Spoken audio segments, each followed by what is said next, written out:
శ్రీ మహాగణాధిపతయే నమః, శ్రీమాత్రే నమః. మాచిరాజ్ భక్తి ప్రేక్షకులందరికీ నమస్కారం.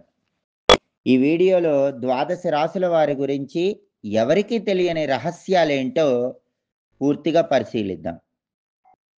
ద్వాదశ రాశుల్లో మొట్టమొదటి రాశి మేషరాశి. మేషము అంటే గొర్రె అని అర్థం. గొర్రె తాను వెళ్ళే మార్గంలో తనకు పని చెప్పిన మార్గంలో ఆగకుండా ముందుకెళ్తుంది. అనుసరణ అనేది గొర్రెకున్న మరో తత్వం. కొండనైనా ఢీకొనే గాంభీర్యం గొర్రెకు సహజం. అందువల్ల ధైర్యానికి, ముందుకు అడుగు వేయటానికి, దేన్నైనా అనుసరించి నడవటానికి, వ్యవహార నిర్వహణకు ప్రతీకగా మేషాన్ని పోల్చటం సంప్రదాయం. ఈ రాశి వాళ్లలో ఈ తత్వమే మనకు కనిపిస్తుంది. తదుపరి వృషభ రాశి. వృషభం అంటే ఎద్దు. ఒంటెద్దు పోకడా అనే సామెత కూడా ఉంది. ఎద్దులు 2 ఉంటే అవి క్రమ పద్ధతిలో వెళ్ళటం మనం గ్రహించవచ్చు. బండికి కట్టినా, నాగలికి కట్టినా 2 ఎద్దులుంటే సమానమైన పోకడ ఉంటుంది. ఒంటెద్దు అయితే అసమత్వం, ఇష్టం వచ్చిన రీతిలో గమనం ఉంటాయి. కాబట్టి ఈ రాశి వారి ప్రవర్తనాదుల్లో ఈ విషయాన్ని గమనించి తగిన జాగ్రత్తలు తీసుకోవాల్సిన అవసరం ఉంది. తదుపరి మిథున రాశి. మిథునం అంటే జంట అనర్థం. ఏ అంశానైనా 2 విధాలుగా చర్చించుకోవటం, 2 విధాలైన భావాలకు స్థానం ఇవ్వటం, నిర్ణయ శక్తి లోపిస్తూ అన్నిట్లోనూ ఊగిసలాడటం అనేది మిథున రాశికి ఉన్నటువంటి ప్రత్యేకమైన లక్షణాలు. తదుపరి కర్కాటకం. కర్కాటకం అంటే ఎండ్రకాయ. నీళ్లలో సంచరిస్తూ ఉంటుంది. అట్టడుగున ఉండే ఈ ఎండ్రకాయ నీళ్లు ప్రశాంతంగా ఉన్నప్పుడు పైకి కనపడుతుంది. ఏమాత్రం అలజడైనా అడుగుకు వెళ్ళిపోతుంది. చూడటానికి ఆకృతి భయంకరంగా ఉన్నప్పటికీ ధైర్యం లేని తత్వం కర్కాటకానికి ప్రత్యేకం. గొడవలంటే ఇష్టపడకపోవటం, ఇంటి వ్యవహారాల్లో ఎక్కువ శ్రద్ధ వహించటం ఈ రాశి వాళ్లకున్న ప్రత్యేకమైన లక్షణం. తదుపరి సింహరాశి. సింహం అంటే గుహల్లో సంచరించటం, అవసరానికి తగిన విధంగా ప్రవర్తించటం, శత్రువును సూటిగా దెబ్బతీయటం, ధైర్యంగా ముందుకు అడుగు వేయటం, నిర్ణయాత్మకంగా వ్యవహరించటం ఇవన్నీ కూడా సింహరాశికి వర్తిస్తాయి. ఈ అంశాలన్నిటి విధంగా కూడా సింహరాశి వాళ్ళు కనిపిస్తూ ఉంటారు. హుందాగా ప్రవర్తించటం, న్యాయబద్ధమైన జీవనం, దోషాన్ని సహించకపోవటం, శత్రువును దెబ్బతీసే వ్యవహారం లాంటివి సింహరాశి వాళ్ళలో కనిపించే లక్షణాలు. తదుపరి కన్యారాశి. ఒంటరిగా ఉండే కన్య యొక్క మనస్సులో హావభావాలకు ఈ రాశి ప్రతీక.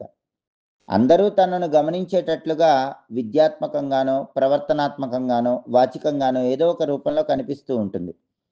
ప్రతిభా పాండిత్యాలు అధికంగా ఉన్నప్పటికీ వాటిని సద్వినియోగపరచడానికి అవసరమైన మార్కెటింగ్ టెక్నిక్స్ బాగా తెలిసిన వాళ్ళు కన్యారాశికి చెందిన వాళ్ళు అవుతారు.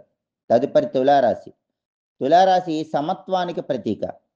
ఈ తులారాశి త్రాసులోని 2 పళ్ళేల్లాగా మంచి చెడులకు సంబంధించినటువంటి నిర్ణయాత్మక శక్తిని నిర్ణయించేటప్పుడు తులారాశి వాళ్ళు చాలా చక్కగా నిర్ణయిస్తారు. వేరువేరు అంశాల మధ్యలో సామరస్యాన్ని ఏర్పాటు చేసుకొని ముందుకు సాగే దిశలో తులారాశి అత్యున్నతమైన ప్రతిభ చూపిస్తుంది.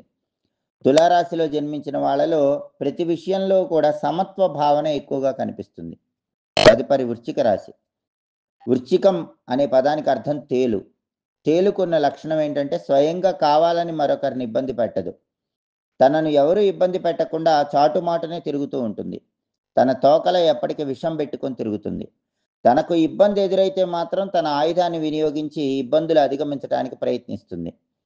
అదేవిధంగా తర్వాత తరానికి జన్మనిచ్చేటప్పుడు తన జీవితాన్ని చాలించుకునే ఉదాత్తత ఈ తేలులో ఉంటుంది.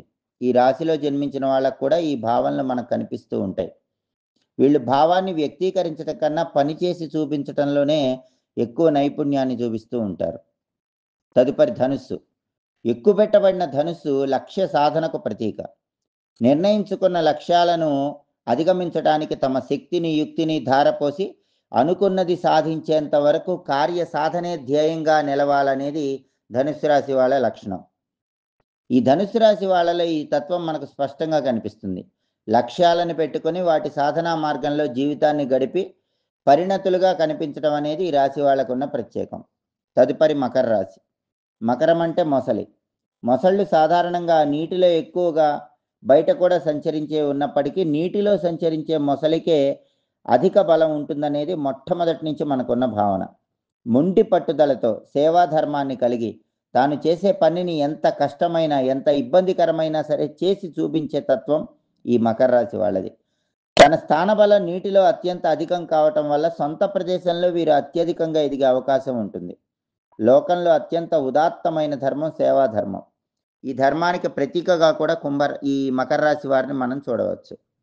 తదుపరి కుంభరాశి. కుంభం అంటే కుండ అని అర్థం.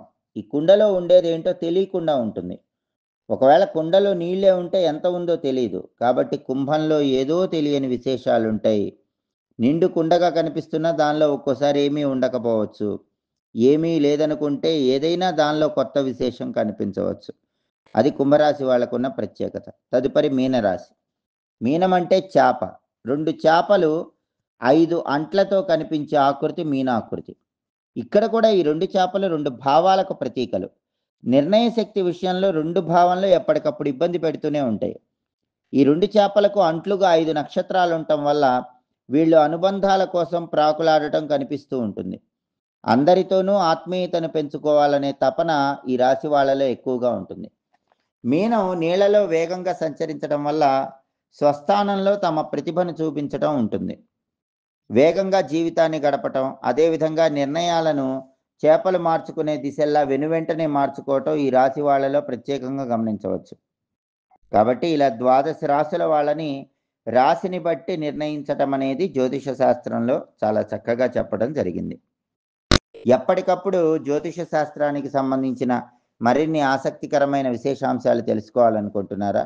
అయితే మా మాచిరాజ్ భక్తి ఛానల్ని తప్పకుండా చూడండి. మా వీడియోస్ మీకు నచ్చినట్లయితే మా ఛానల్ని లైక్ చేయండి, కామెంట్ చేయండి. మా ఛానల్ వీడియోస్ 10 మంది మిత్రులకు షేర్ చేయండి. మా ఛానల్ని సబ్స్క్రైబ్ చేసుకోండి. పక్కనున్న బెల్ సింబల్ నొక్కటం మాత్రం మర్చిపోకండి. సర్వే జనాః సుఖినో భవంతు. స్వస్తి.